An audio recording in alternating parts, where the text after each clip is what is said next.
नमस्कार दोस्तों, स्वागत है आपका रोहित फैक्ट में, जहां हम आपको डरावने और रहस्यमयी किस्सों की सच्चाई से रूबरू करवाते हैं। आज हम एक ऐसी खौफनाक हवेली की कहानी लेकर आए हैं जहां जाने की हिम्मत कोई नहीं करता। लोग कहते हैं कि जो भी उस हवेली में गया वह कभी वापस नहीं आया। तो क्या है इस हवेली का रहस्य? चलिए आज जानते हैं इस डरावनी कहानी के पीछे का सच। गांव के बाहर एक घने जंगल के बीच एक पुरानी हवेली खड़ी थी। इसे अब सूनी हवेली के नाम से जाना जाता है। कहते हैं कि कई साल पहले यहाँ एक अमीर परिवार रहता था, लेकिन एक खौफनाक रात के बाद उस परिवार के सभी सदस्य अचानक गायब हो गए। आज तक किसी को नहीं पता कि उनके साथ क्या हुआ। लोग कहते हैं कि उस रात हवेली में कुछ बेहद डरावना हुआ था, जिसने हवेली को हमेशा के लिए अभिशप्त कर दिया। राहुल, जो कि एक पत्रकार था, इन कहानियों को सिर्फ अंधविश्वास मानता था।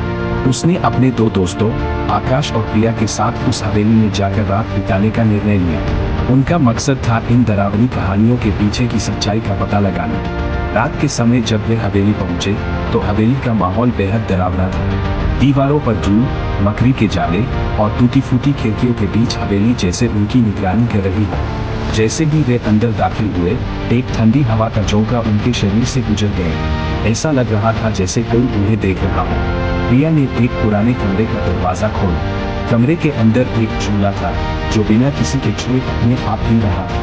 वे तीनों स्तब्ध रह गए। आकाश ने चूल्हे को रोकने की कोशिश की, लेकिन चूल्हा जैसे किसी अदृश्य शक्ति से नियंत्रित हो रहा था। अचानक कमरे की लाइट्स बंद हो गई और एक जोरदार आवाज के साथ दरवाजा अपने आप बंद हो गया। अब वे तीनों उस डरावनी हवेली में फंस चुके थे। तीनों टकसाली में उतरते हैं जहां एक पुरानी तिजोरी रखी थी। राहुल ने तिजोरी खोलने की कोशिश की और जैसे ही तिजोरी खुली, हवेली में एक जोरदार चीख सुनाई दी। तिजोरी से एक काला साया बाहर निकला और प्रिया की ओर बढ़ा। प्रिया का शरीर कांपने लगा और उसकी आंखें सफेद हो गईं। वह अजीब सी आवाज में बोलने लगी, अब तुम भी इस हवेली का हिस्सा बन चुके हो। आकाश और राहुल पूरी तरह डर चुके थे। उन्हें समझ नहीं आ रहा था कि अब क्या करें। हवेली की हर दीवार से खटखट की आवाजें आने लगी, जैसे वहां कोई और भी मौजूद हो। राहुल और आकाश ने दरवाजा तोड़ने की कोशिश की, लेकिन वह जैसे किसी अनदेखी ताकत से बंद हो चुका था। तभी उन्होंने पीछे मुड़कर देखा। प्रिया अब पहले जैसी नहीं थी। उसकी आंखें पूरी तरह सफेद हो चुकी थी और उसके चेहरे पर एक खौफनाक मुस्कान थी। वह धीमी और ठंडी आवाज में बोली, तुम यहाँ से कभी नहीं जा पाओगे। आकाश ने राहुल को खींचते हुए कहा, हमें यहाँ से भागना होगा। किसी तरह वे दरवाजा तोड़कर बाहर निकले, लेकिन उनके पीछे हवेली से आती वो चीखें अब भी गूंज रही थी। राहुल और आकाश जब सुबह गांव वापस लौटे तो उन्होंने गांव के लोगों को उनकी ओर अजीब नजरों से घूरते देखा। एक बुजुर्ग व्यक्ति उनके पास आया और पूछा, तुम लोग हवेली से जिंदा कैसे लौटे? राहुल ने कांपते हुए जवाब दिया, हम तो बच गए, लेकिन प्रिया वहीं रह गई।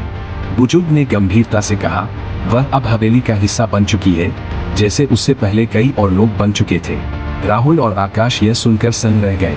वे समझ चुके थे कि प्रिया अब कभी वापस नहीं आएगी और उस हवेली का खौफ अभी भी जीवित है। दोस्तों, यह थी सूनी हवेली की खौफनाक और रहस्यमयी कहानी।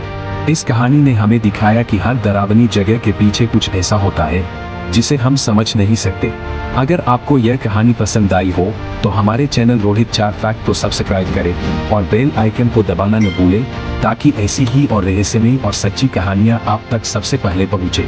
धन्यवाद और मिलते हैं अगली बार एक और दिल दहला देने वाली कहानी के साथ।